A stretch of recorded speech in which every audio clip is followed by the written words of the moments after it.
Hello students, in this demonstration we will be seeing the verification of Telegen's theorem. Now Telegen's theorem states that in any electrical network, say linear or non-linear network, unidirectional or bidirectional or active or passive network, the sum of total instantaneous power consumed by various circuit elements in the branches of the network is always equal to zero. So we can say at any time instant, the total power delivered must be equal to the total power consumed by the circuit elements. Now to verify the Telegen's theorem, the given electrical network in the manual is given in figure number 2.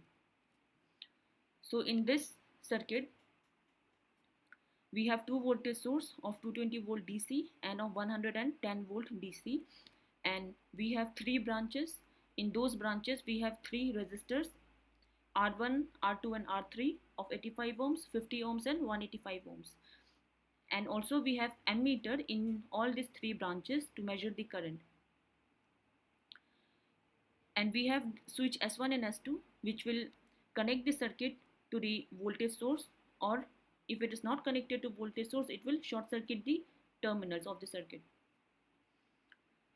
So let us verify the Telegen's theorem for this circuit.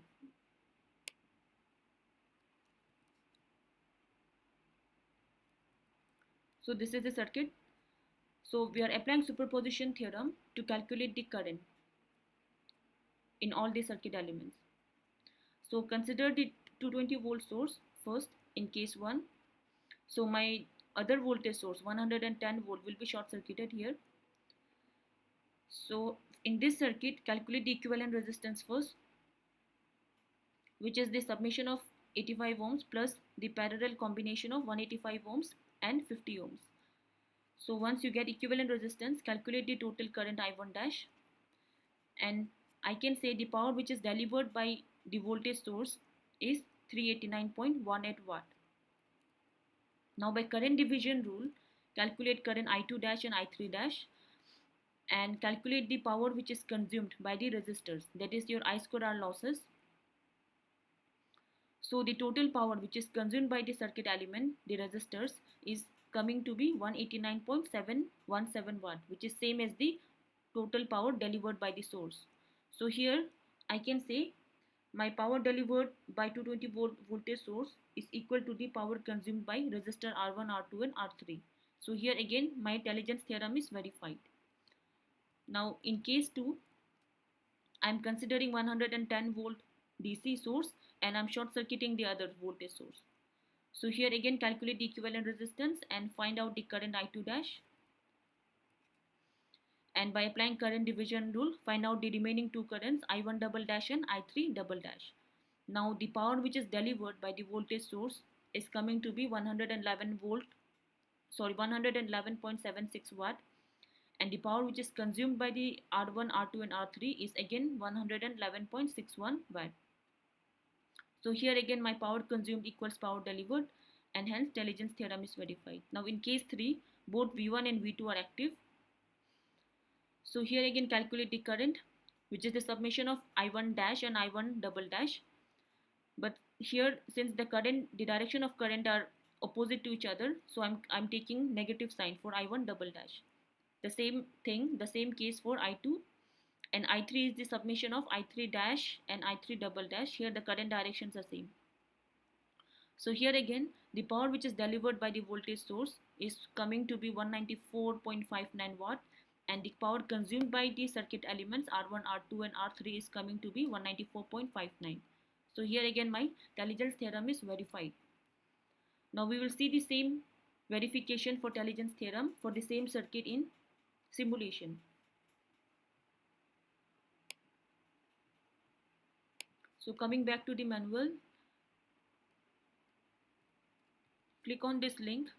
It will take you to the virtual page, virtual simulation page.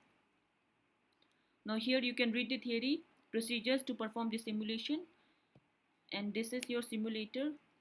Now click on this link. So this is the simulation page and this is the circuit diagram for the simulation.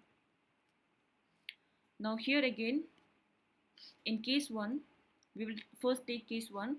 Both determine the branch current in presence of both the sources. So here we have to calculate the branch current in presence of both 220 volt and 110 volt DC.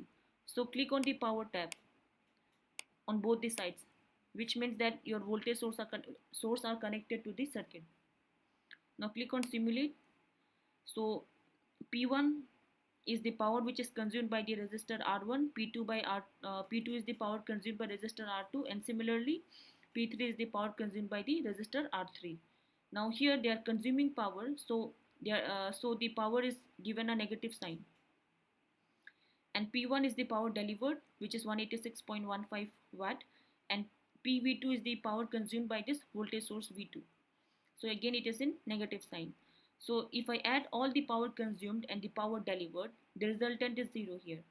So this shows that my intelligence theorem is verified.